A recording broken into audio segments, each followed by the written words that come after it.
We got a punt. The president punted on the budget, he punted on the deficit and on the debt. That's not leadership. That's an abdication of leadership. All right, that is Paul Ryan, Republican budget chair, giving his candid appraisal of President Barack Obama's budget. But let's be fair. I mean, he plays for the other team. He's got a dog in the fight. If you really want to understand the budget skirmish, we need to go to an impartial referee. So we thought we would turn to Steve Moore, editorial board member of the Wall Street Journal. Steve, good morning. Hi, good morning. So let me ask you this. It seems to me, this is just my view, but I think both teams are off sides right now. How would you rule?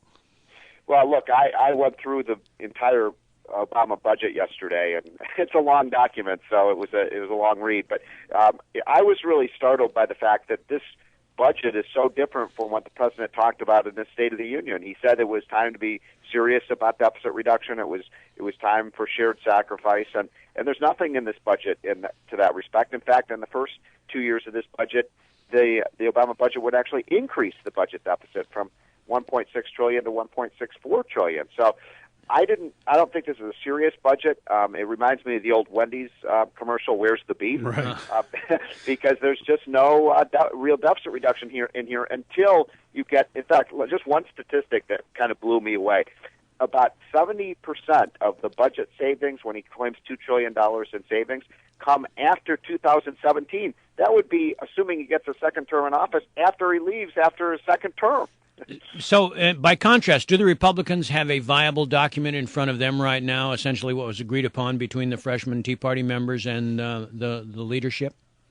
The Republicans had a little internal fight among themselves that was late last week. What happened was that the Republican leadership wanted to cut about $70 billion from the budget this year, and the House Tea Party freshmen said, "Look, we promised to cut $100 billion in the first year." Now, remember, there's only 7 months left of this fiscal year that we're in right now, but the agreement was they're going to cut $100 billion from this year's budget. That's a lot. That's a big cut in spending. That's about 19% in programs across the board. Now, these are what we call the discretionary domestic programs, things like the Washington Metro and things like Department of Education, Energy, and so on. No high-speed rail. I'm always fascinated as to the reasoning of it. Is political, and the president comes out and he doesn't put out much that cuts, essentially saying to the Republicans, "All right, the ball's in your court. You do all the whacking and the hacking, and then let the American people say, look, hey, the Republicans are the ones that are cutting all of these things."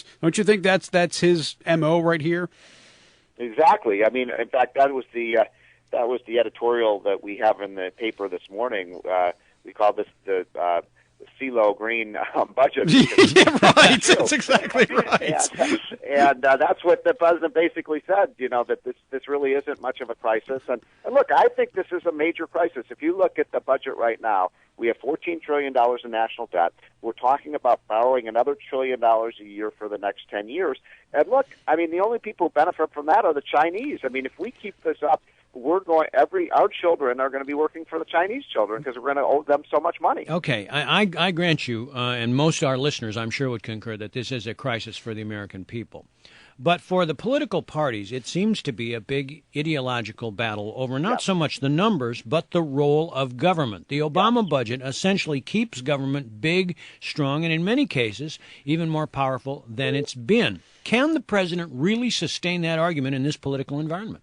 Well, I hope not, because I think we've got to bring spending down as much as possible, as quickly as possible. But, it is true that the public does support a lot of these individual programs. And at some point, this is why I think the best way to do this is just across the board. Like, cut everything by 10, 15, 20%, so you're not choosing favorites, but saying, look, we have to suck in our belly, we have to tighten the belt, we have to live within our means and pay our bills. And the only way of doing that, I think, is by across-the-board cut. Now, as you know, because you were in Congress, that about 50 to 60% of the expenditures are in what we call the entitlements, of course. Medicare, Medicaid, and Social Security. And this was maybe the most disappointing feature of the president's budget. You know how many reforms there are in those three programs?